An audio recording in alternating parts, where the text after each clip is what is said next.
Good morning student. Class 11th mathematics में chapter number 10 से होता है आज परमुटेशन एंड कॉम्बिनेशन। तो परमुटेशन का मतलब होता है कि हमारे पास जो अवेलेबल आर्टिकल है या अवेलेबल कोई भी ऑब्जेक्ट है उनको हम किस प्रकार से व्यवस्थित रूप से लगा सकते हैं, कितने क्रम से लगा सकते हैं।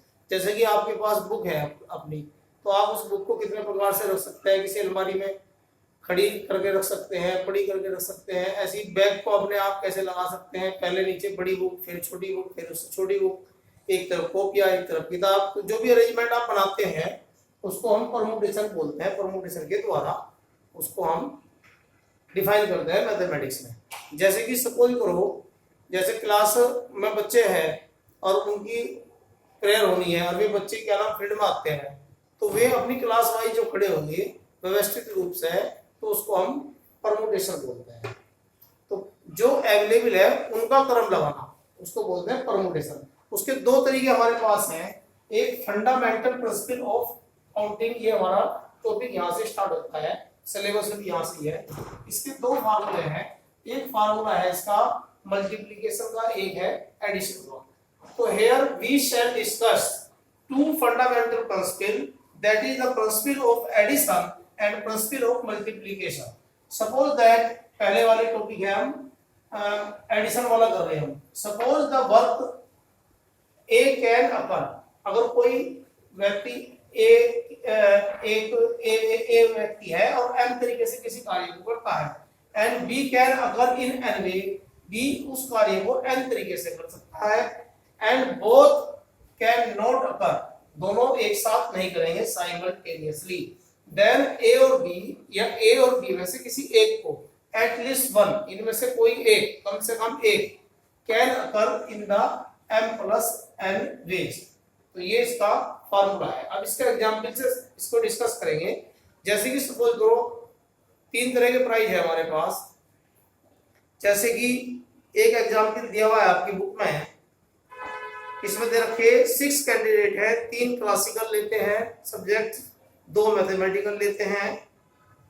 3 को तो क्लासिकल के लिए, मैथमेटिक्स के लिए 2 और एक जो है नेचुरल साइंस के लिए स्कॉलरशिप मिलती है।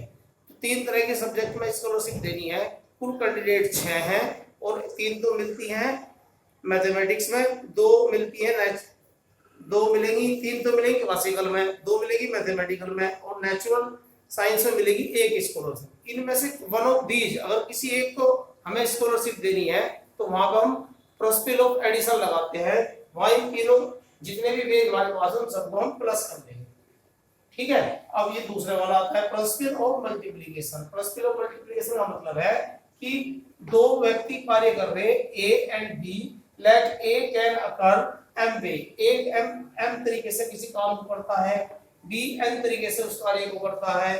तो regardless the outcomes of A, there are both A and B can be occur in M N ways, इन दोनों वेज की मल्टीप्लिकेशन हो जाएगी। तो ये कैसे हम डिफाइन करेंगे, किस क्वेश्चन में प्लस होगा किस में माइनस होगा।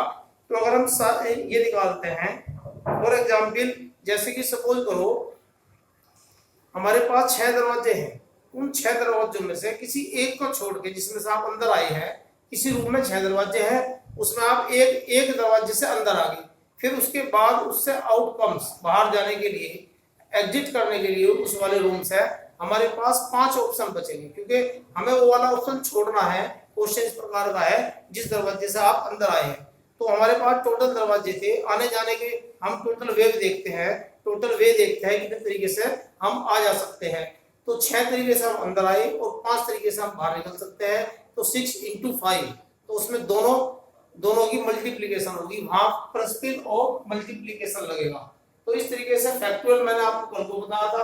तो इस तरीके से आप इसको डिस्कस करेंगे और फिर कल को हम आपको इसको क्वेश्चन कराएंगे, इसके क्वेश्चन कल को डिस्कस करेंगे। Thank you. 4 मिनट की